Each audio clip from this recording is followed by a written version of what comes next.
প্রত্যেকটা নবী রাসূলকে আল্লাহ তাআলা সমানভাবে তিনটি জিনিস দান করেছেন।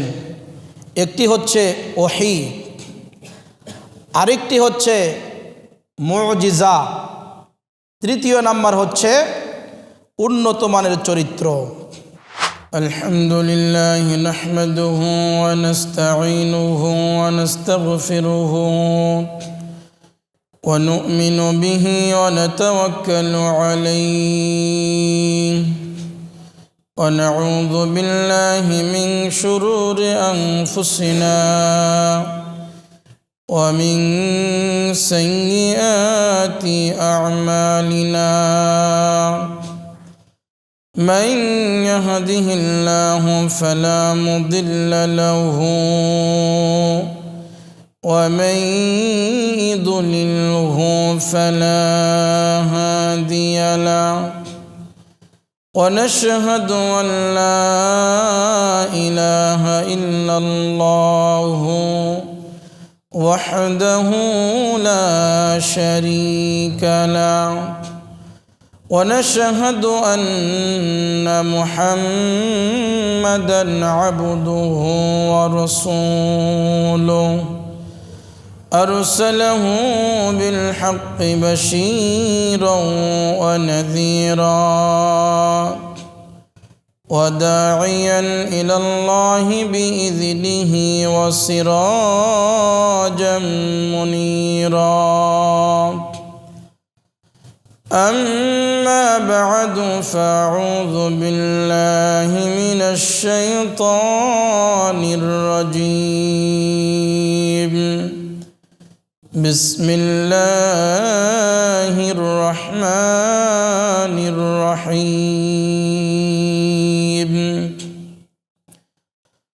سبحان الذي أسرى بعبده ليلا من المسجد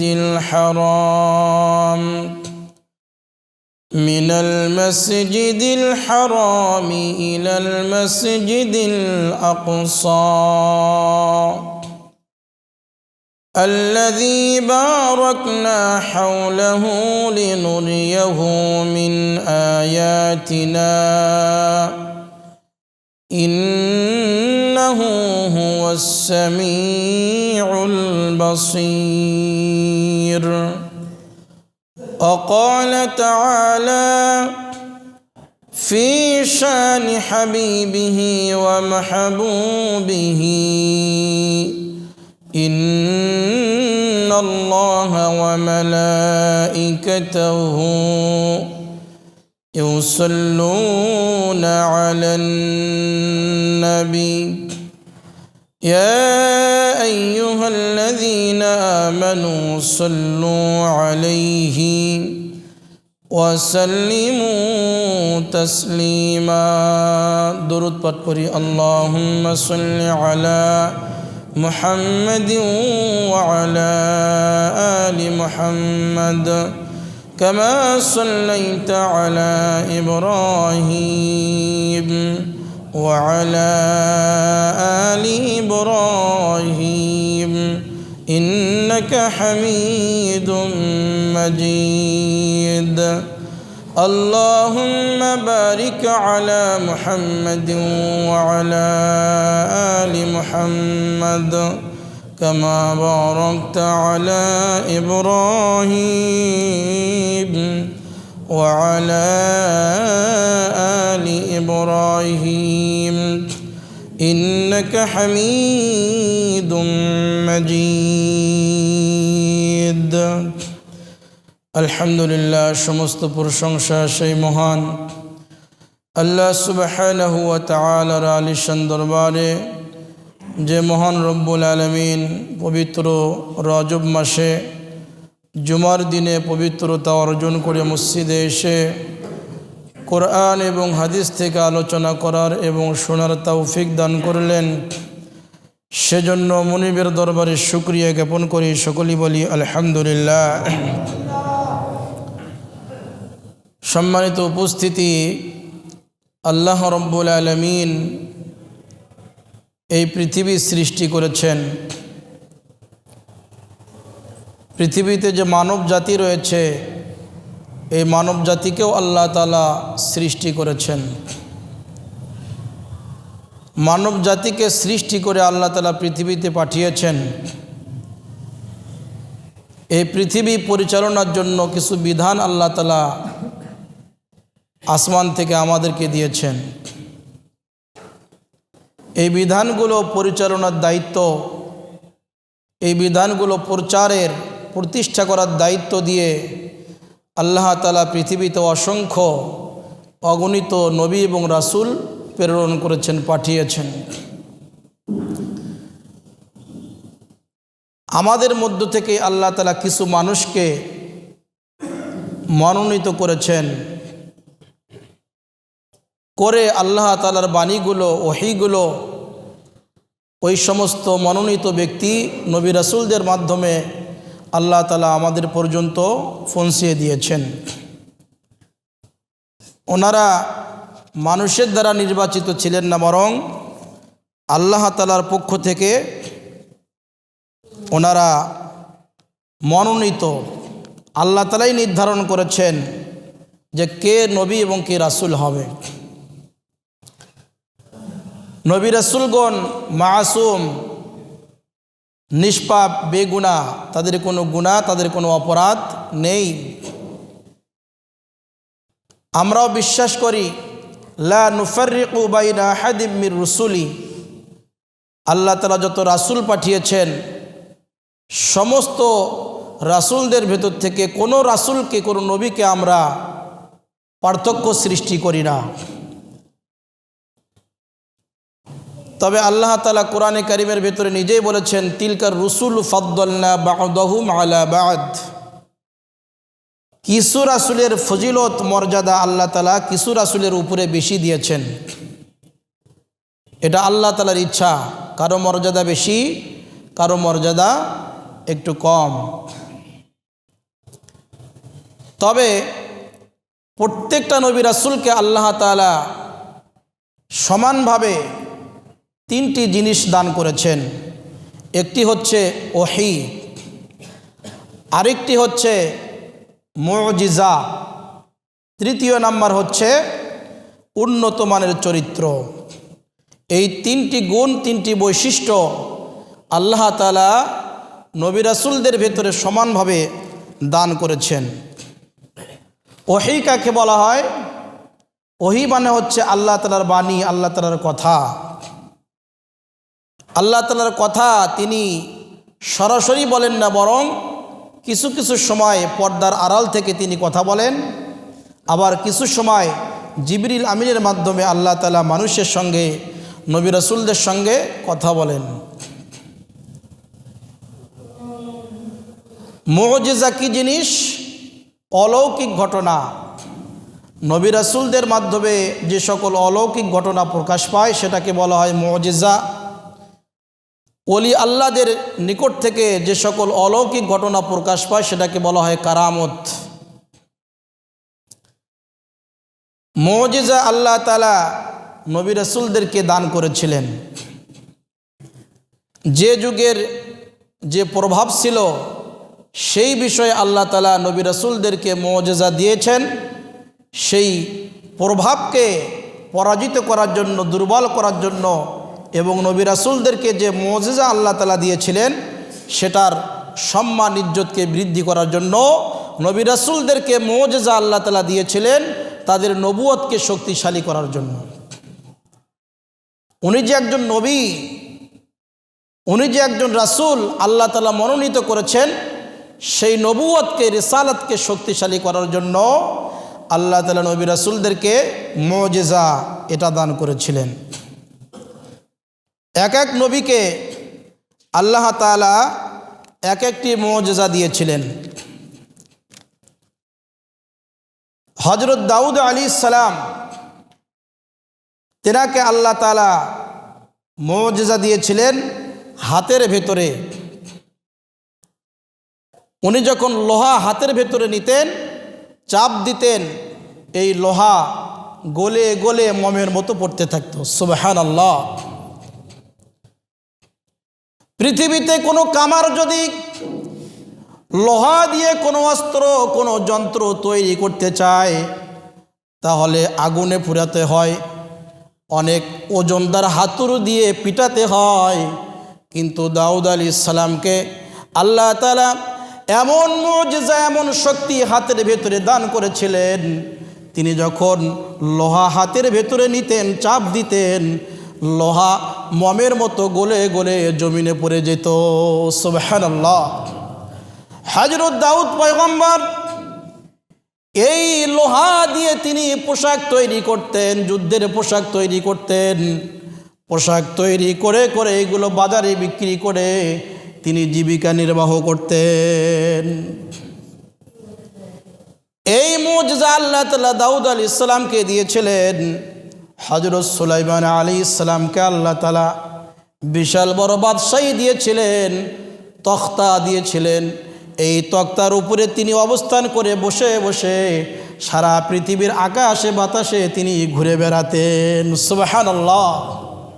আমরা প্লেনে চড়ে যাই মক্কা মদিনায়, পৃথিবীর বিভিন্ন দেশে যাই, উড়ে উড়ে যাই, কিন্তু ওই প্লেনের ইঞ্জিন রয়েছে, মেশিন রয়েছে, সেখানে তেল লাগে, গ্যাস লাগে, অনেক প্রকারের মেশিনের ইঞ্জিনের প্রয়োজন হয়। কিন্তু আল্লাহ তাআলা হযরত সুলাইমান আলাইহিস সালামকে এমন মুজিজা তক্তা দান করেছিলেন, সেই তক্তার কোনো ইঞ্জিন ছিল না, কোনো মেশিন ছিল না।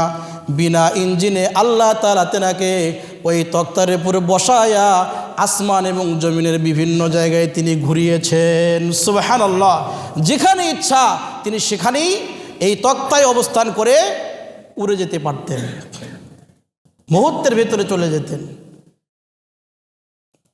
হযরত ঈসা আলাইহিস সালাম, তিনার জামানায় তেনাকে দেওয়া হয়েছিল চিকিৎসা বিদ্যা, চিকিৎসা শক্তি। এই হাতের ভেতরে তিনি যদি কোনো অন্ধ ব্যক্তির চোখের উপর দিয়ে যদি হাত বুলিয়ে দিতেন, সঙ্গে সঙ্গেই ওই অন্ধ ব্যক্তি চোখের দৃষ্টিশক্তি ফিরে পেত। সুবহানাল্লাহ। কুষ্ঠরোগী অনেক কষ্ট হয়, খারাপ দেখায়, হযরত ঈসা পয়গম্বর যদি ওই কুষ্ঠরোগীর গায়ে যদি হাত বুলিয়ে দিতেন, সঙ্গে সঙ্গে ওই ব্যক্তির কুষ্ঠরোগ ভালো হয়ে যেত। সুবহানাল্লাহ। এই মুজিজা আল্লাহ তাআলা ঈসা আলাইহিস সালামকে দিয়েছিলেন। হযরত মূসা পয়গম্বর, তিনাকে আল্লাহ তাআলা একটি বিশেষ মুজিজা দিয়েছিলেন, লাঠি। আল্লাহ তাআলা কোরআনের ভিতরে বলেন, ওয়ামা তিলকা বিয়ামিনিকা ইয়া মূসা।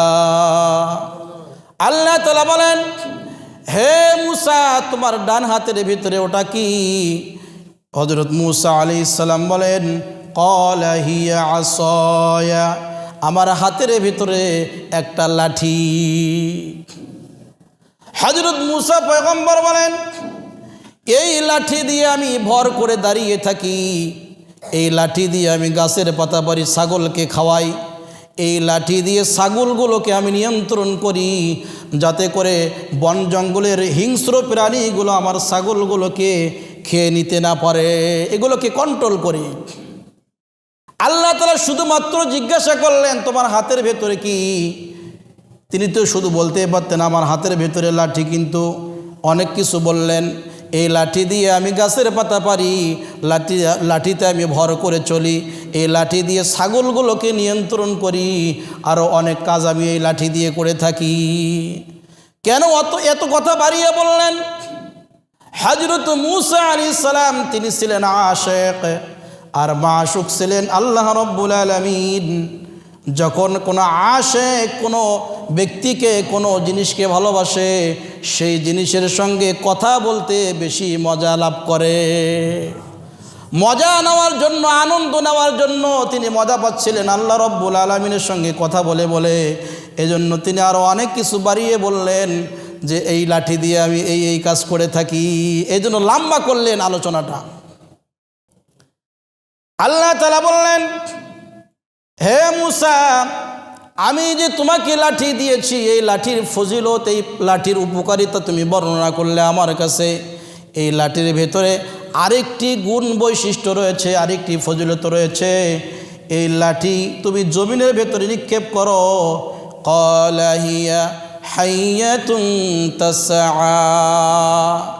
এই লাঠি তুমি জমিনে নিক্ষেপ করো, জমিনে মারার সাথে সাথে ওই লাঠি আল্লাহর হুকুমে বিশাল বড় অজগর একটা সাপ হয়ে গেল।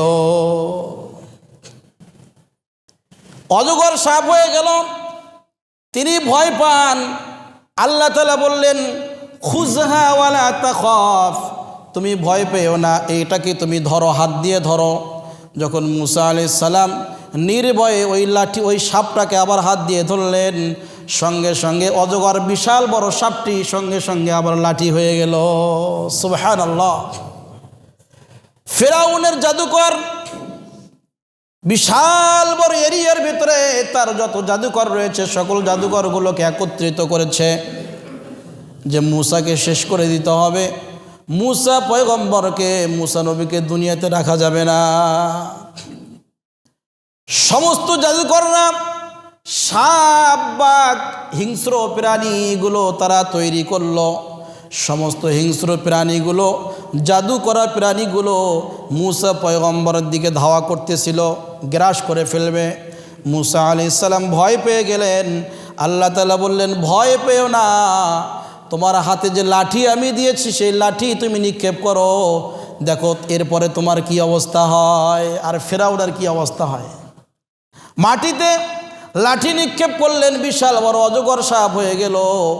ওই ফেরাউনের ভাড়া করা জাদুকরদের সমস্ত হিংস্র প্রাণীগুলো, সমস্ত সাপগুলো মুসা পয়গম্বরের যে লাঠি সাপ হয়েছে, এই অজগর সাপ আল্লাহর পক্ষ থেকে যেটা নিয়ামত দেওয়া হয়েছিল মুজিজা, এই লাঠি যে সাপ হলো, এই সাপ তার সমস্ত জাদুর যে প্রাণীগুলো রয়েছে সবগুলোকে গিলে ফেললো। সুবহানাল্লাহ, আল্লাহু আকবার। আবার হাত দিয়ে ধরলেন, এগুলোকে গিলে ফেলার পরে আবার সাপটা যখন ধরলেন, আবার সাপটা লাঠি হয়ে গেল। ফেরাউনের ভাড়া করা জাদুকররা মনে করলো যে আমরা তো জাদু করে করে ফু দিয়ে দিয়ে আমরা এগুলোকে বিভিন্ন দড়ি রশিগুলোকে আমরা সাপ বানালাম, কিন্তু মুসার নিকটে যে সাপ রয়েছে এটা জাদু করার কোনো সাপ নয়, এটা আসলেই অরিজিনাল একটা জিনিস হবে। এই দৃশ্য যখন জাদুকররা দেখলো, সঙ্গে সঙ্গে তারা এক আল্লাহর প্রতি বিশ্বাস স্থাপন করে কালেমা পড়ে মুসলমান হয়ে গেল। সুবহানাল্লাহ। সেদিন জাদুকররা ঈমান গ্রহণ করেছিল। সম্মানিত উপস্থিতি, এক এক পয়গম্বরকে আল্লাহ তাআলা এক একটি মুজিজা দান করেছিলেন।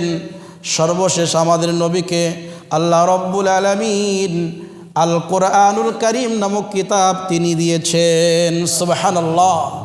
আমাদের নবীজিকে 1000 নয়, 2000 নয়, প্রায় 3000 মুজিজা দান করা হয়েছিল। এর মধ্যে সর্বশ্রেষ্ঠ মুজিজা হচ্ছে আল কোরআনুল কারীম। নবীজির যুগে আরব দেশে সাহিত্যের প্রভাব ছিল। এক একজন এক এক ধরনের বড় বড় সাহিত্যিক তারা সাহিত্য রচনা করত উন্নত মানের, কিন্তু আল্লাহ তাআলা কোরআনে কারীম নাজিল করে দিয়ে এমন একটি কোরআনুল কারীম নাজিল করলেন, এমন একটি সাহিত্য নাজিল করলেন, ওই আরবের সকল বড় বড় সাহিত্যিকের সাহিত্যগুলো কোরআনে কারীমের সাহিত্যের কাছে তারা মাথা নত করে ফেলল। কোরআনের উপর দিয়ে কোনো সাহিত্য আর চলে না। সে সময় কোরআনকে অতিক্রম করতে পারেনি। কিয়ামত পর্যন্ত এই কোরআনের মতো সুন্দর সুন্দর উন্নত মানের সাহিত্য ভিত্তিক একটি কিতাব আর কেউ রচনা করতে পারবে না। এই কোরআনে কারীম আল্লাহ তাআলা আমাদের নবীকে দিয়েছেন, আমাদেরকে আল্লাহ তাআলা দান করেছেন। এটা অনেক বড় একটি সাহিত্য, অনেক উন্নত মানের কিতাব। এই কিতাব আল্লাহ তাআলা আমাদেরকে ভালোবেসে মহব্বত করে আমাদের নবীর মাধ্যমে আমাদেরকে আল্লাহ তাআলা দান করেছেন। কোরআনের বৈশিষ্ট্য কি?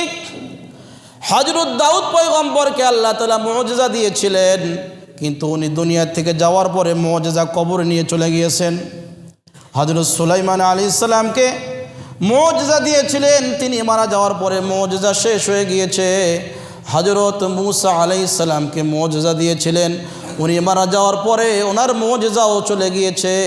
কিয়ামত পর্যন্ত আর কোনো দিন লাঠি নিক্ষেপ করলে সাপ হবে না। কিন্তু আমাদের নবী হযরত মুহাম্মদ মুস্তাফা সাল্লাল্লাহু আলাইহি ওয়াসাল্লামকে যে শ্রেষ্ঠ মুজিজা দেওয়া হয়েছে কোরআনে কারীম, এই কোরআনে কারীম নবীজি কতদিন আগে পৃথিবী থেকে বিদায় নিয়েছেন, কিন্তু কোরআনে কারীম যে এমন মুজিজা, এটা কিয়ামত পর্যন্ত বিদায় নিয়ে চলে যাবে না, এটা জান্নাত পর্যন্ত থাকবে। সুবহানাল্লাহ। সম্মানিত উপস্থিতি, এই কোরআনে কারীম আল্লাহ তাআলা নাজিল করেছেন, আর কোরআনের ব্যাপারে আল্লাহ তাআলা নিজেই বলেছেন এটা কিয়ামত পর্যন্ত, জান্নাত পর্যন্ত কোনো দিন এটা রদবদল হবে না। এটা কি কেউ অগ্রহণযোগ্য করতে পারবে না? কোরআনে কারীমের বিধানকে কেউ পরিবর্তন করতে পারবে না।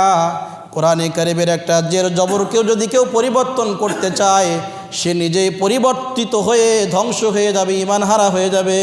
কিন্তু কোরআনে কারীমের একটি হরকত জের জবরও সে উল্টাপাল্টা করতে সক্ষম হবে না। এর জ্বলন্ত প্রমাণ আমাদের পার্শ্ববর্তী দেশ চীনে। ওরা নকল একটি কোরআনে কারীম তৈরি করতে চেয়েছিল, কিন্তু আল্লাহ রব্বুল আলামিন করোনা নামক এমন একটি রোগ দিলেন, যেই রোগের কারণে সারা পৃথিবী সয়লাভ হয়ে গেল। কোরআন তৈরি করবে তো দূরের কথা, আল্লাহর সঙ্গে বিদ্বেষী ভাব প্রকাশ করবে তো দূরের কথা, ওই সমস্ত অমুসলিমরা অজু গোসল ছাড়াই তারা জুমার নামাজে শরীক হয়ে যায়। যে সেজদা করলে, এক আল্লাহকে মানলে করোনা থেকে মুক্তি পাওয়া যায়, চলো আমরা মুসলমানদের সঙ্গে জুমার নামাজ আদায় করি। আল্লাহর সঙ্গে বাড়াবাড়ি করে কেউ পার পায় না। আল্লাহ তাআলা বলেন, এই কোরআনে কারীম আমি নাজিল করেছি, কোরআনে কারীমের প্রত্যেকটা হরফ, প্রত্যেকটা হরকতের হেফাজতের দায়িত্ব আমি আল্লাহ তাআলা নিয়ে নিয়েছি। কোরআনের ভিতরে আল্লাহ তাআলা বলেন, ইন্না নাহনু নাযালনা যিকরা ওয়া ইন্না লাহু লাহাফিজুন। কোরআন নাজিল করেছি আমি, এর সংরক্ষণের দায়িত্ব আমি আল্লাহ তাআলা নিজের কাঁধে গ্রহণ করেছি। সুবহানাল্লাহ। এই কোরআনকে কেউ রদবদল করতে পারবে না। সম্মানিত উপস্থিতি, কোরআনে কারীমকে আল্লাহ তাআলা কিভাবে হেফাজত করেন? কোরআন নাজিল করার পর থেকে নিয়ে আজ পর্যন্ত ইহুদি খ্রিস্টানরা, কাফির বেঈমানরা অসংখ্য হাফিজ কোরআনকে শহীদ করে দিয়েছে, অসংখ্য আলেমদেরকে ফাঁসি দিয়ে, আগুন দিয়ে পুড়িয়ে তাদেরকে হত্যা করে শহীদ করা হয়েছে। দেখুন না, ইসলামের ইতিহাসে ইয়ামামার যুদ্ধের ভিতরে অসংখ্য মুসলমানরা শহীদ হয়ে যায়। ওই ইয়ামামার যুদ্ধে অনেক হাফেজে কেরাম শহীদ হয়ে যান। সেই হাফেজে কেরাম শহীদ হওয়ার পরেই কিন্তু হযরত ওমর রাদিয়াল্লাহু তাআলা আনহুর আদেশক্রমে হযরত ওমর রাদিয়াল্লাহু তাআলা আনহু তিনি অনুরোধ করেছিলেন, আবেদন করেছিলেন হযরত আবু বকর সিদ্দিক রাদিয়াল্লাহু তাআলা আনহুর কাছে, যে কোরআনে কারীমটাকে একটা কিতাবের মধ্যে লিপিবদ্ধ করে একটা বই আকারে তৈরি করা হোক, সংকলন করা হোক। কারণ যেভাবে পৃথিবী থেকে কোরআনে কারীমের হাফেজরা বিদায় নিচ্ছে, যদি একে একে এভাবে হাফেজরা শহীদ হয়ে যায়, বিদায় নিয়ে চলে যায়, হয়তোবা কোরআনে কারীম পৃথিবী থেকে বিদায় নিয়ে চলে যাবে। এজন্য কোরআনে কারীম যে খেজুরের পাতায় লিপিবদ্ধ আছে, কোরআনে কারীম যে গাছের ডালে ডালে লিপিবদ্ধ আছে, এভাবে না রেখে একটা কিতাব আকারে এটা সংকলন করা দরকার। হযরত আবু বকর সিদ্দিক রাদিয়াল্লাহু তাআলা আনহু বললেন, এই কাজটি তো নবীজি করেননি, এটা আমি কেমন করে করি? প্রথমে তিনি রাজি হননি, কিন্তু পরবর্তীতে চিন্তা করে দেখলেন অবশ্যই কথা ঠিক, হযরত ওমর যা বলেছে এটাই রাইট। এরপরে তিনি কোরআনে কারীম সংকলন করে একটা কিতাবে পরিণত করেন। সুবহানাল্লাহ। আমি বলতেছিলাম, অসংখ্য মানুষের ভিতরে, ছোট্ট ছোট্ট বাচ্চার হৃদয়ের ভেতরে, সিনার ভেতরে আল্লাহ তাআলা কোরআনে কারীম ঢুকিয়ে দিয়ে কিয়ামত পর্যন্ত কোরআনে কারীমকে হেফাজত করবেন। সুবহানাল্লাহ। কোরআনে কারীম বিশাল বড় একটা কিতাব, ছোট্ট খাটো কোনো কিতাব নয়, ছোট কোনো বই নয়। মনে করুন আটলান্টিক মহাসাগরের মতো একটি কিতাব।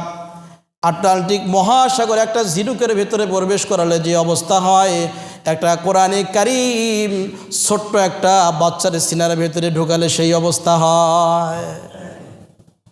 কিভাবে সম্ভব? আটলান্টিক মহাসাগর একটা ছোট্ট ঝিনুকের ভেতরে ঢুকানো, এটা অসম্ভব মনে হয়, কিন্তু আল্লাহ তাআলা অসম্ভবটাকে সম্ভব করতে পারেন। বিশাল বড় একটা কিতাবকে আল্লাহর হুকুমে একটা 6 বছরের বাচ্চা, 5 বছরের বাচ্চা, 8 বছর বয়সের বাচ্চা তার মাথার ভেতরে, জেহেনের ভেতরে, তার সিনারের ভেতরে কোরআন কারীম সংরক্ষণ করতে সক্ষম হয়। আল্লাহর অনুমতি করবে সে হেফাজত করতে পারে। হাফেজদেরকে সম্মান করবেন, ইজ্জত করবেন। সমাজের ভিতরে হাজার হাজার লক্ষ লক্ষ কোটি কোটি মানুষ রয়েছে, সবাইকে আল্লাহ তাআলা সিনার ভেতরে কোরআন কারীম দান করেন না। সমাজের ভেতর থেকে যাচাই বাছাই করে কিছু বাচ্চাকে আল্লাহ তাআলা মাদ্রাসায় নিয়ে যান, কোরআন কারীমের মাদ্রাসায়। সেখানে গিয়ে নির্দিষ্ট সময়ে সেখানে লেখাপড়া করে তার ভেতরে আল্লাহ তাআলা কোরআন কারীম ঢুকিয়ে দেন। সবাই তো পারে না, ওকে আল্লাহ তাআলা নির্বাচন করেছেন হাফেজ হওয়ার জন্য, যে এর ভেতরে, এর সিনার ভেতরে আল্লাহ তাআলা কোরআন কারীম সংরক্ষণ করবেন। আপনার আমার সিনার মতো নয়, যেই সিনাকে আল্লাহ তাআলা কোরআন কারীমের জন্য কবুল করেছেন, শুধুমাত্র ওই ছেলেটাই, ওই মেয়েটাই কোরআন কারীম মুখস্থ করে তার হৃদয়ের মধ্যে গেঁথে রাখতে পারবে, নতুবা সম্ভব নয়। এটা আল্লাহর হুকুমেই সম্ভব, নতুবা কোরআন কারীম মুখস্থ রাখা সম্ভব নয়। আমরা অনেকে বলি যে হুজুর, রমজানুল মুবারকে যখন তারাবির নামাজ পরিচালনা করা হয়, ইমামতি করা হয়, হাফেজ সাহেবরা শুধু মুখস্থ পড়তে থাকেন, একটা শব্দের পর আরেকটা শব্দ, একটা আয়াতের পর আরেকটা আয়াত, একটা সূরার পর আরেকটা সূরা তার অটোমেটিক তার জবান থেকে বের হয়ে যায়। এটা কে বের করে দেন?